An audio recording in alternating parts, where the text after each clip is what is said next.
My name is Fredros Okumo. 10 minutes.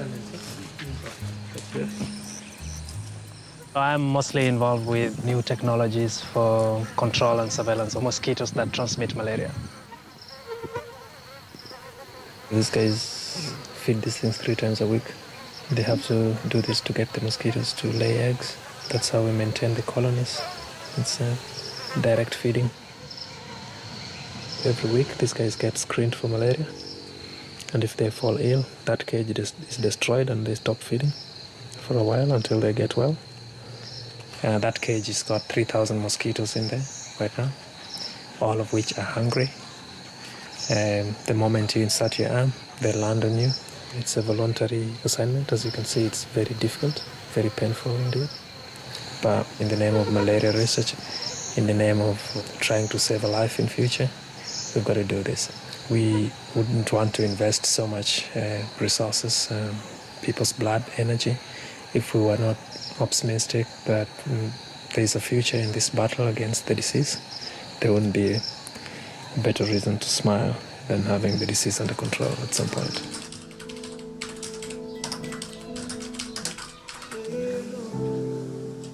I've lived in malaria wild all my life. So I know the problem of malaria as a disease. It's affected me, my friends and family. I have friends who have lost kids. My sister passed away with the disease long time ago. So it's not something new to us. But that alone is not the only reason that I work on malaria. I work on malaria because it's a problem that affects a lot of people in my community. The Ifakara Health Institute is the leading scientific organization in East Africa, and its research has laid the foundation of the region's anti-malaria campaigns. Malaria still kills millions of people around the world, but the disease is closer than ever to being eliminated. Workers at the Ifakara Health Institute in Tanzania are playing their part in the final push to end malaria. At Ifakara, they have built a massive mosquito colony to allow for testing of control interventions.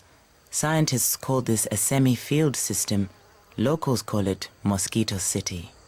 So what's interesting is that for a long time, malaria control specialists thought that with the coming of bed nets, they had everything that they needed.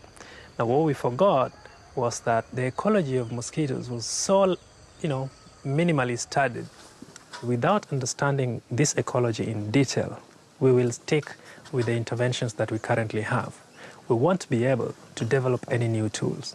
So these systems are constructed to mimic a natural free living environment for mosquitoes. So we have these houses that mimic houses where people would live. You have these ones, we have these makeshift houses that actually have beds in there. Human volunteers, adult human volunteers can sleep in there so that mosquitoes can obtain a blood meal. But of course, all the mosquitoes that we have here are free of parasites. They are not carrying any disease.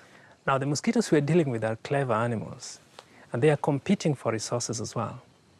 If you put pressure on them by trying to kill as many of them as possible, they start to become resilient at a certain stage.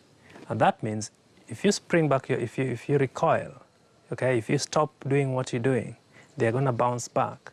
And if they bounce back, they're probably going to be resistant to whatever interventions you have. And so controlling them is going to be a lot more difficult. And this is one reason that at the stage we have reached now, we now almost ethically, we are now almost ethically bound to attempt to eliminate the disease so that it doesn't come back. And now have a look at this. In the evenings, most days, we come here and collect our pupae. These are the mosquitoes that we then use for most of our experiments. They were born here, they grow up here, and they die here. Yes, I'm just going to show you. This is interesting. So when the pupae are collected, you end up with this beautiful, thick mass of pupae.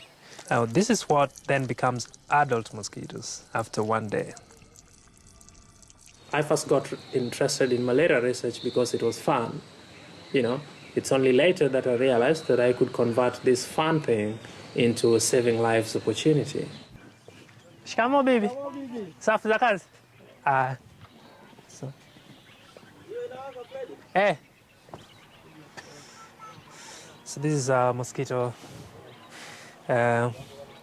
trap, and what we try and do is figure out how many mosquitoes enter houses to bite people in the night. And if we can do this on a daily basis consistently, we'll be able to know, first of all, if the number of mosquitoes, for example, is going down, and also by looking at whether these mosquitoes are carrying malaria parasites, we can know the density of transmission in this valley over time. Now, the bed nets have done a tremendous job. Malaria prevalence has gone down almost 50–60% now. Now, this is massive success. We very effectively were able to control these mosquitoes that go into the house and bite people. What we haven't been able to do very well or equally well is to control those mosquitoes that don't necessarily have to come into the house. Those mosquitoes that would still readily bite you when you're outside.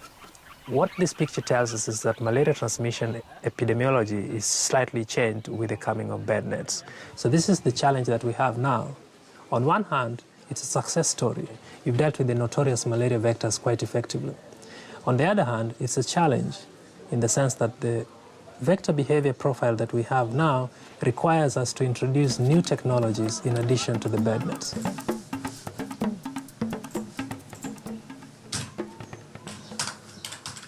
So one of the projects we're working on right now is development of new devices that can be used outdoors to kill mosquitoes that would otherwise be seeking and biting people sitting outside their houses.